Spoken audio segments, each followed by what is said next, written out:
Assalamualaikum warahmatullahi wabarakatuh. Kami adalah mahasiswa Setia Jakti Jeneponto. Diberikan amanah oleh Bapak Hamzah Haris, SH.MSI. Dan pada kesempatan kali ini, kami dari kelompok 1, saya atas nama Rahmat Hidayat, ingin memperkenalkan anggota kelompok 1. Yang pertama atas nama Karmila Sari, yang kedua atas nama Hasriani, yang ketiga atas nama Alfiana, keempat atas nama Agus Rido Sam, yang kelima atas nama Nur Asisa Koiria, yang keenam atas nama Selviana, yang ketujuh atas nama Arika Putri, yang kedelapan atas nama Rosmiati, yang kesembilan atas nama Mega Ilusi Rahman. Itu adalah anggota kelompok 1 dari semester 5. Judul materi yang diberikan oleh Bapak yaitu pajak pengaruhnya terhadap perekonomian, dan saya akan menjelaskan tentang pajak dulu. Pajak adalah pungutan penting bagi rakyat, dan uang pajak tidak digunakan untuk kepentingan pribadi tetapi untuk kepentingan negara. Dan pajak juga adalah salah satu sumber dana pemerintah dan bersifat memaksa karena berdasarkan undang-undang.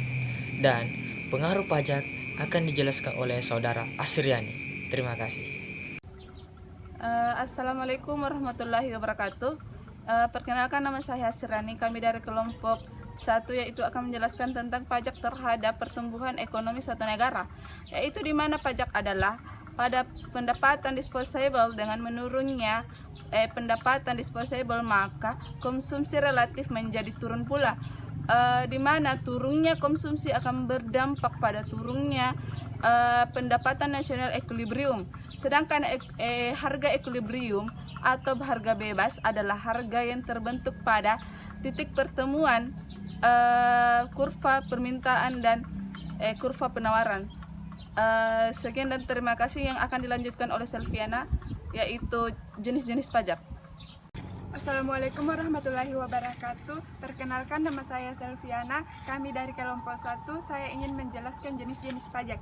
Jenis-jenis pajak ada dua, yaitu pajak langsung dan pajak tidak langsung. Seperti yang telah dijelaskan sebelumnya, pajak langsung dan pajak tidak langsung merupakan kategori jenis pajak yang dikelompokkan berdasarkan cara pemungutannya. Pajak langsung adalah pajak yang dibebankan oleh diri sendiri atau ditanggung oleh sendiri oleh wajib pajak dan tidak dapat dialihkan kepada orang lain. Sedangkan pajak tidak langsung adalah pajak yang bebannya dapat dialihkan oleh orang lain dan tidak memiliki surat ketetapan pajak. Terima kasih. Assalamualaikum warahmatullahi wabarakatuh. Perkenalkan, nama saya Nur Asisa Khoiria. Saya dari kelompok 1 semester 5A. Dampak pajak juga berpengaruh pada kesejahteraan. Contohnya, suatu pajak penjualan dikenakan pada produk tertentu, tetapi pajak tersebut dikenakan sedemikian tinggi sehingga produk tersebut menurun sampai nol. Berarti, tidak ada biaya langsung dari suatu pajak sebab tidak ada penerimaan pajak yang dapat dikumpulkan oleh pemerintah. Ada pula beban masyarakat dikarenakan pajak, yaitu produk tersebut tidak diproduksi padahal sangat dibutuhkan di masyarakat. Dengan demikian, ada misalokasi sumber produksi sehingga konsumen menjadi tidak senang dan kehilangan kesejahteraan. Assalamualaikum warahmatullahi wabarakatuh. Perkenalkan, nama saya Arika Putri dari kelompok 1. Baiklah, saya akan menjelaskan mengenai pengaruh pajak terhadap perekonomian. Pajak adalah iuran wajib berupa uang atau barang yang dipungut oleh penguasa berdasarkan norma-norma hukum guna menutup biaya produksi barang-barang dan jasa-jasa kolektif dalam mencapai kesejahteraan umum. Berdasarkan Undang-Undang Pasal 1 Nomor 28 Tahun 2007, pengertian pajak adalah kontribusi wajib pada negara yang terutang oleh orang pribadi atau badan yang bersifat memaksa berdasarkan undang-undang, dengan tidak mendapatkan imbalan secara langsung dan digunakan untuk keperluan negara dan sebagian besarnya untuk kemakmuran rakyat. Sekian dan terima kasih. Wabillahi taufiq wal hidayah. Wassalamualaikum warahmatullahi wabarakatuh. Saya persilakan untuk teman saya melanjutkan. Assalamualaikum warahmatullahi wabarakatuh. Perkenalkan, nama saya Alfiana. Saya dari kelompok 1 akan membahas tentang dampak pajak terhadap produksi. Suatu pajak yang dikenakan kepada golongan yang mempunyai tingkat penghasilan yang rendah dalam suatu masyarakat hanya akan menurunkan tingkat efisiensi kerjanya. Kemampuan menabung juga akan berkurang akibat dikenakan pajak. Orang yang dikenakan pajak penghasilan, kemampuan untuk menabung akan berkurang sebesar marginal propensity to save atau MPS, dikalikan dengan jumlah pajak yang dikenakan. Sekian dari saya. Assalamualaikum warahmatullahi wabarakatuh. Baik, Assalamualaikum warahmatullahi wabarakatuh. Perkenalkan, nama saya Agus Ridosan. Saya akan menjelaskan tentang pajak bumi dan bangunan.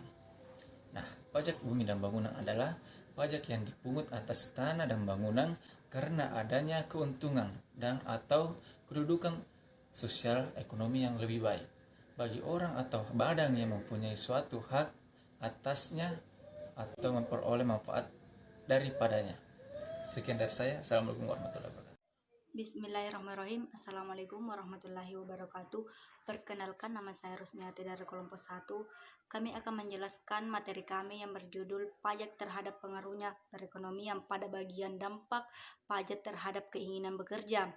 Jika pajak progresif pada pendapatan tenaga kerja tersebut akan berkurang keinginannya untuk bekerja. Tenaga kerja yang bersangkutan akan berhendak untuk bekerja giat. Terima kasih.